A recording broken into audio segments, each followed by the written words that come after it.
Let's do it. Tonight, I have another fragment. The headline of this fragment reads, "The Splice of Life." That's correct, The Splice of Life. And the rest of the fragment reads as follows.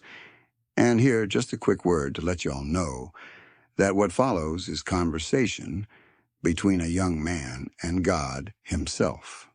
Now on to the fragment. It reads as follows. "Hey, God, you there?" "I am. What's up?" "I got a question." "All right, shoot." "Variety. Is it really the spice of life, as they say? Variety?" "Well, yeah. Sometimes, I reckon."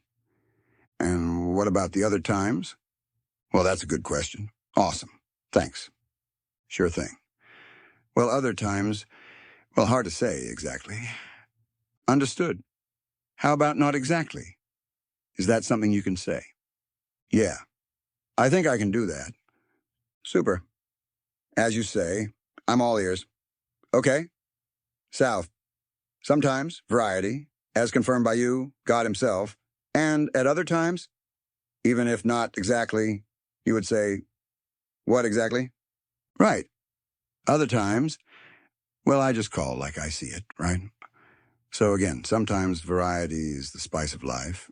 "Yes, sir, indeed." "And other times?" "All right, well, okay. Other times, it's really not all that impressive. If you catch my drift, try me. Sometimes, variety, check. And other times? When not variety? Acceptable rounding errors." "I'm sorry? What? Acceptable rounding errors?" "Rounding errors? Really?" "Number not rounding errors. Acceptable rounding errors? No shit. Variety and acceptable rounding errors." "Yep, that's it. The spice of life. Ta-da." "What's wrong?" "I don't know.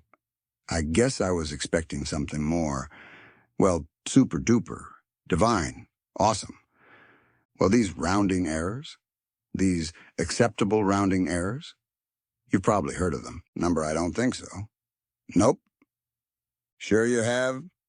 You know, the old mysterious ways. Now, you've even said such things yourself, at time or two or more. Wow.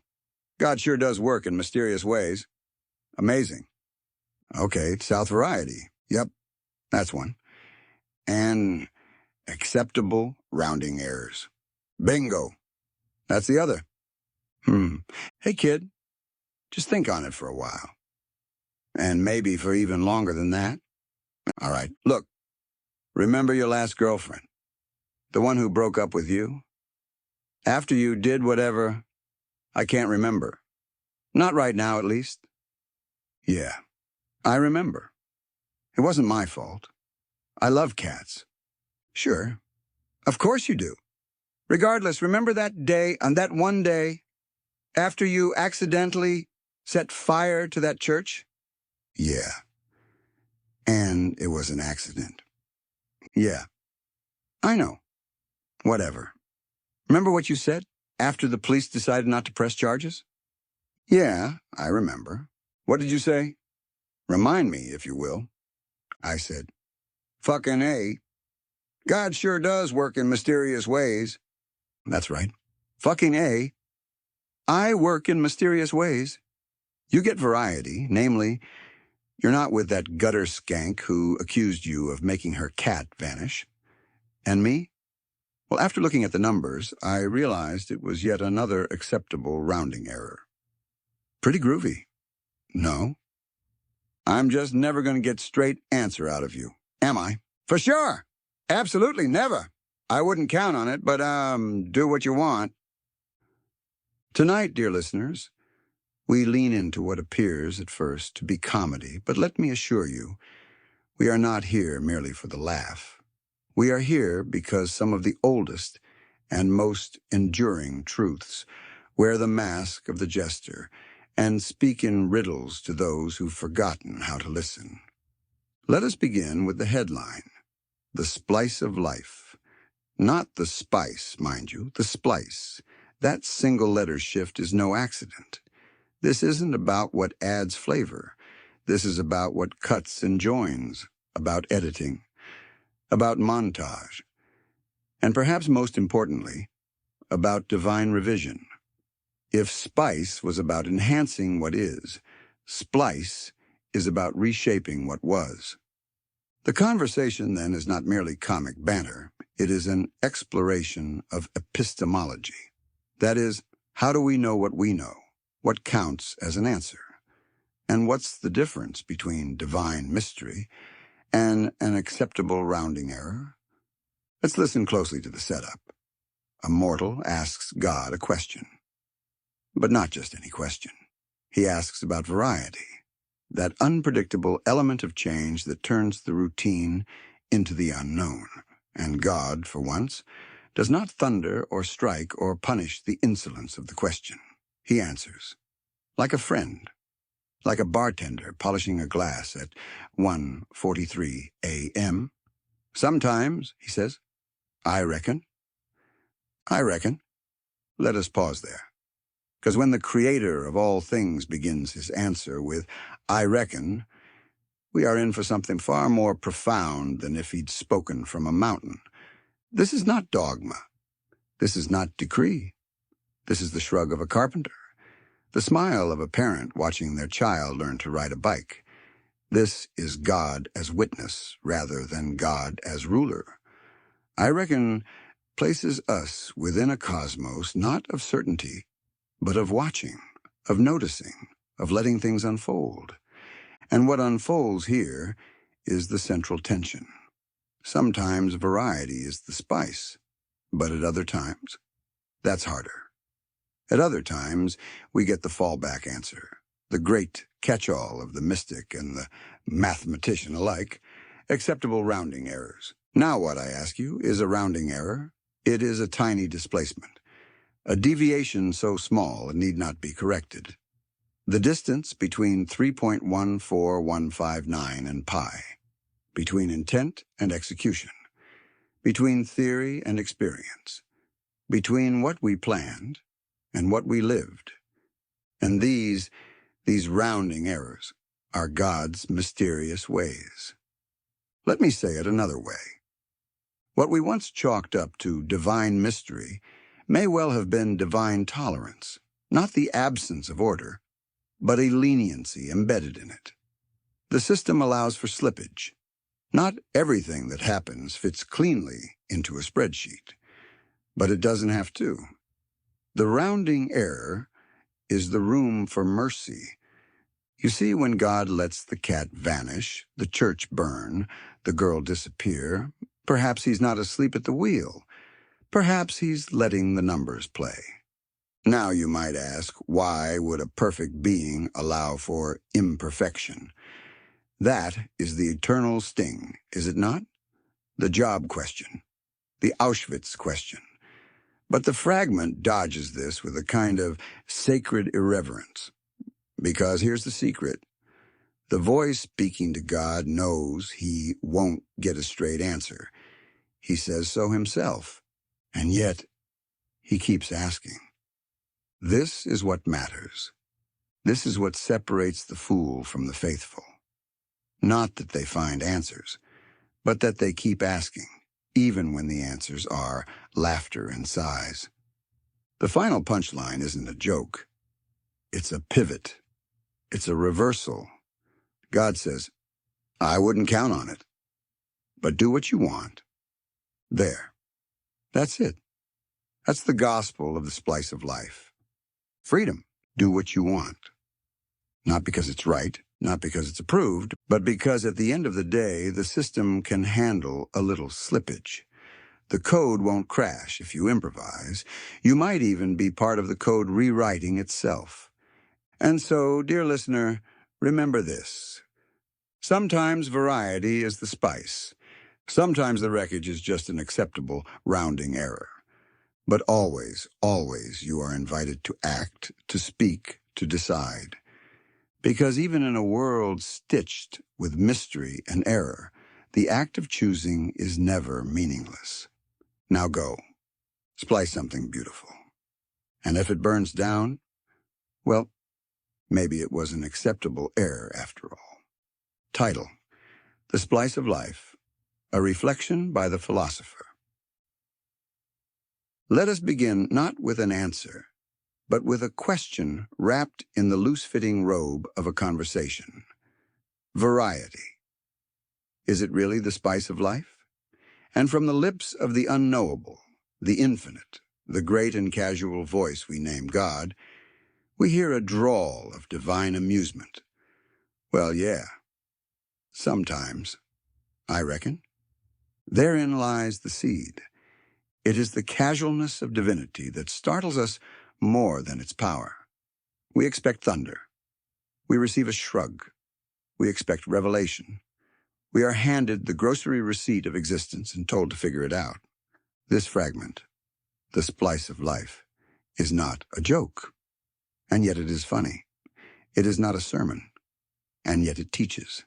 It is not doctrine, and yet it may serve as scripture for a wiser people than we, because in it we see the divine character rendered not as judge or king or ghost or wind, but as someone, perhaps something, who simply calls him like he sees him. And what he sees is this: sometimes variety is the spice of life, and other times, acceptable rounding errors. Let us pause here. What are acceptable rounding errors? To a human mathematician, they are the permissible deviations, the little slips of precision allowed so that equations can move along without choking on infinitesimal decimals. But in the mouth of the divine, rounding errors take on cosmic weight. They become the category of things we cannot explain, but must accept. The heartbreaks that don't resolve, the wounds that never teach, the people who vanish, the churches that burn. Acceptable. Rounding. Errors. Now, to even apply such a phrase to a broken love, a lost cat, or a moment of divine oversight, it seems flippant, irreverent, offensive, but perhaps, in the manner of all deep truths, it is merely a language we have not yet earned the right to laugh at. Because when the boy says, "It wasn't my fault, I love cats," we laugh not because we judge him, but because we are him, the one who stands in front of the smoldering church with soot on his hands and wonders why the world doesn't make more sense. And God? He is not angry. He is not concerned. He is chewing on a toothpick, thumbing through the ledger of the world and smiling. That one? Yeah, acceptable rounding error. Let us not mistake this as cold. It is, in fact, warm. It is the warmth of a being who has no fear of ambiguity, no addiction to precision, no moral panic at the complexity of life. We humans are the ones who demand clean lines. We crave full explanations. We invent mythologies, doctrines, laws, even physics, and when those systems fail us, we scream. God, on the other hand, seems rather unbothered, because God knows that rounding errors in the long arc become necessary features of a system that otherwise would choke on its own attempt at perfection. This is what it means to splice life. A splice is not a creation from nothing. It is a weaving, a merging of what was not previously joined. Splicing is not divine fiat. It is divine improvisation. And perhaps, if we accept the framing of this dialogue, the entire universe is just that, a long splice of spice and error, of intent and accident, of variety and variance, stitched together into something that feels like meaning. And so, when the boy asks for a straight answer, he receives instead the sly grin of a divinity, too old to waste breath on straight lines. For sure. Absolutely never. I wouldn't count on it. This, too, is love, not the love of answer-giving, but the love of accompaniment. A God who does not sanitize your past, but walks through it with you. A God who remembers your missteps, not with condemnation, but with familiarity. A God who doesn't fix the fire, but reminds you of what you said when the charges didn't stick. Fucking A. God sure does work in mysterious ways. That, right there, is the punchline and the parable. For all our craving to be instructed, for all our systems and rituals and meditations, the only theology we often have left, once the smoke clears, is that one-liner. God works in mysterious ways. And it is both a confession and a release. It is the phrase we say when we can no longer explain, but cannot walk away. It is the surrender of precision to the vast indifference of a sky that somehow still loves us.